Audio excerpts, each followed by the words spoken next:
Samsung have been advertising their phones as having up to 100 times space zoom capabilities for years now. You can actually pick up a Samsung phone, zoom a ridiculous amount of times into the moon, take the shot, and still end up with a result that's somehow crisper than a $5,000 professional camera setup could take. It's very impressive, but the internet has apparently just proved they're faking it.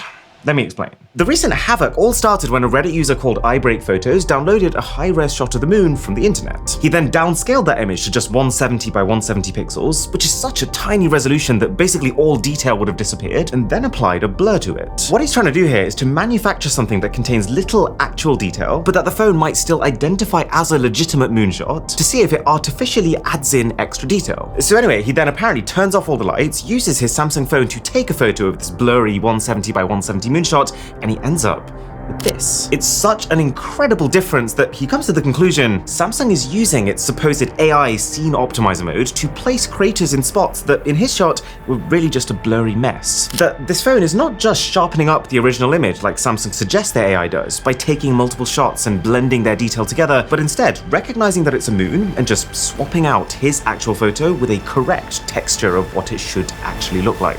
This is a big claim, so I thought I need to make sure this is for real. I decided to try and capture 4 photos, each one pushing the boat out a little bit further. Number 1 was a genuine real-life shot of the moon at night, which went about as expected. I ended up with this rather impressive looking image, but nothing unusual happening yet. For shot number 2 though, I wanted to see how easy it would be to fool the phone by using a photo of the moon on a screen instead of the real-life moon. So I pulled up the same photo that I'd taken from my Samsung onto my MacBook, placed it onto a dark sky scene and tried to capture it. And I noticed the phone is not super easy to fool. It knows you're never going to be sitting right next to the moon, so if you just sit in front of your screen and use your 1x main camera, it's just gonna look like a photo on a screen. But after about 5 minutes of getting just the right distance, such that I could get to 25x zoom and the moon properly fit within the shot, scene detection did kick in. It recognized the moon and turned this shot into this shot. Okay, little bit weird. You would expect a 25x zoom photo of a photo to result in some noticeable quality loss, but this weirdly did not, which does imply some fiddling. And just to make sure of that, I decided to stick my cat's face into the same starry sky background. Now, this was late at night, my decision making was getting questionable. But yeah, for this photo, there was a noticeable degradation of quality between the original image and the one taken from the phone of that image. So something is going on specifically with the moon,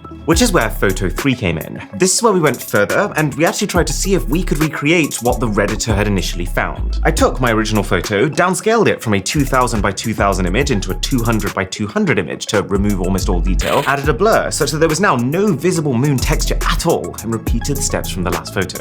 And this was properly surprising. My Samsung not just churned out a shot with 0 detail loss from the source image, but one that actually had more. Now, this might not seem surprising. We're quite used to phones dramatically neatening up images after we've taken them, and we know what the real shot looked like, so we already kind of have that image in our minds. But think about it for a second. If all the phone has seen in this instance is this white blob, how on earth would it know that this dark patch over here is a crater? How would it know that this blurry bit here is moon texture? It's inventing detail out of nowhere. And the only way this makes sense is if the phone is not using its normal image processing that it would use for every other shot, but instead recognizing the moon shape and going, oh, I actually know what a moon looks like already, I can use a sneaky trick here. Just to try and 100% confirm that this was happening, I even printed out a blurry version of the moon, hanging it from a light by a string, and sure enough, the phone detected the paper as a moon and added detail that didn't even exist onto a paper cutout. I tried the same using my iPhone 14 Pro, and no extra detail was added. And also again on my Google Pixel 7 Pro. Again, the photo was just a blur, as you'd expect it to be. So you could say that some level of faking is occurring, but I wanted to see if I could get the phone to completely cheat. To try and get it to identify a completely random, unrelated object as the moon, and then get it to accidentally slap the entire moon texture on top of it. I tried lighting up a ping pong ball in a black room,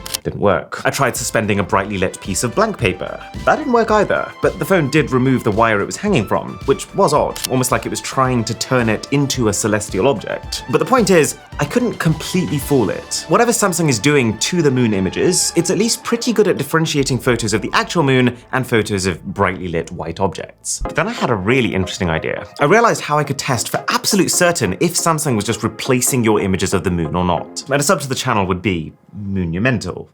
I realized that if I took the blurred out moonshot that Samsung does recognize, scrubbed out a little piece of detail here and replaced it with a detail of my own, I'd be able to conclusively see if Samsung would just ignore my tweaks, if they would just overwrite my image with the same normal, correct stock moon image as before. What I actually saw though is fascinating. Because the tweaks I'd made were minor, the phone still recognized the object as the moon and added in detail. But instead of completely replacing the image, it did indeed keep the tweaks I'd made, proving that it was in fact using the photo I took as the base. But what really surprised me is that it also identified the image I'd added as being one of the craters on the moon, going as far as to fuse the two images and apply the crater texture to that image. So what's happening here is Samsung has trained their AI to fully understand the real texture and details of the moon, using hundreds of thousands of real images to teach it the patterns to look out for. Because of that, this AI can recognize when a moon is present in future shots, and so long as there are enough identifiers for the phone to be able to confirm it, will use what it's learned about what the moon should look like to analyze each moon photo from scratch, recognizing the bits it recognizes and adding those in, and then improvising how to enhance the rest. It's definitely beyond the level of tweaking that their phones would be able to do for normal random objects that they've never seen before, but it is definitely better than what a lot of people are accusing them of, which is using some sort of pre-baked image to slap on top of what you take.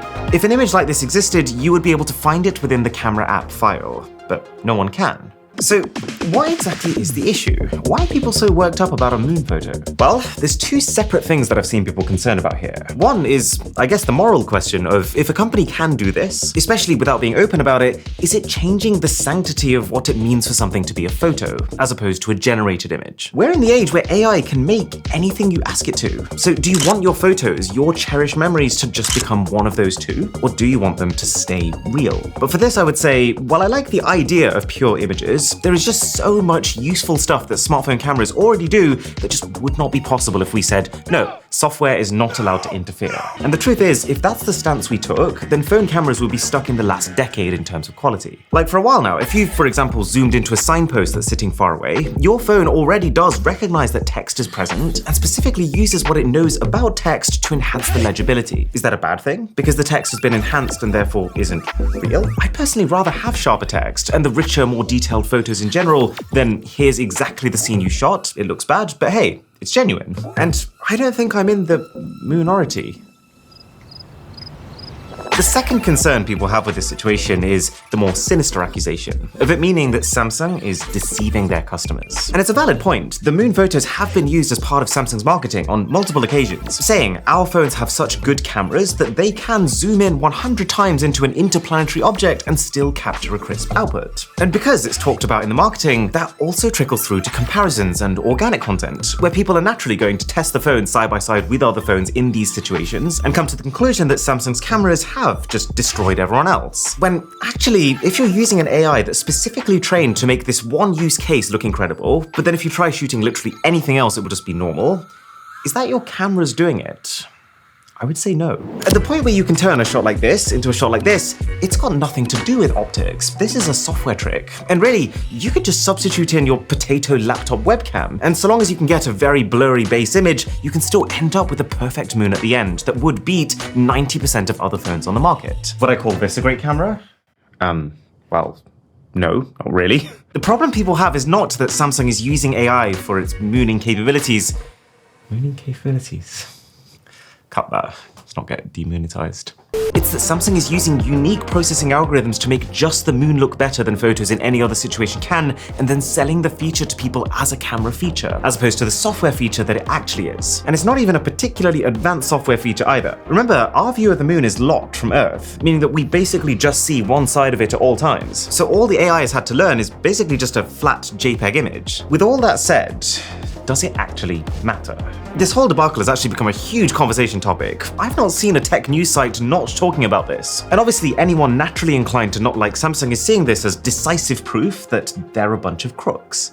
I would say this, that as far as Samsung is concerned, yeah, they should have done a better job communicating what they're doing here and what this pretty hidden moon mode is. This company's pretty much monopolized the market for moon photos thanks to the way they've marketed it. But because of the way the feature works, they really should have avoided trying to link the output of these moon photos to the camera quality of their phones. But at the same time, as far as the end result is concerned, I don't think this is some sort of new scandal. If anything, it's probably a good thing. It's hard to stress just how many different ways that smartphones smartphones already use software to enhance images. They'll make grass greener, they'll make skies richer, they'll tweak the core features of your face, which, I mean, if unsolicited photo tampering is the issue, is a lot more invasive than just adjusting the moon. And then you could also argue that the name of the feature, Scene Optimizer, does also kind of indicate that it's about to use some sort of clever AI to enhance your shot. And if you still decide that you don't want it, you can just turn it off and get a more genuine photo. And for the most part, would you rather have a shot like this, or would you rather have a shot like this? Plus, the way I'm looking at it is that if I'm out at night and my eyes can see the moon, then any AI that allows the phone to also be able to do so is, I think, going to capture a memory that's closer to the way I remember it. So even though the process of creating that image might be less authentic, the end photo is arguably more authentic. Right, sorry for the moon puns. To check out the most elaborate proposal that you've ever seen in your entire life, that video's here. I'll catch you there.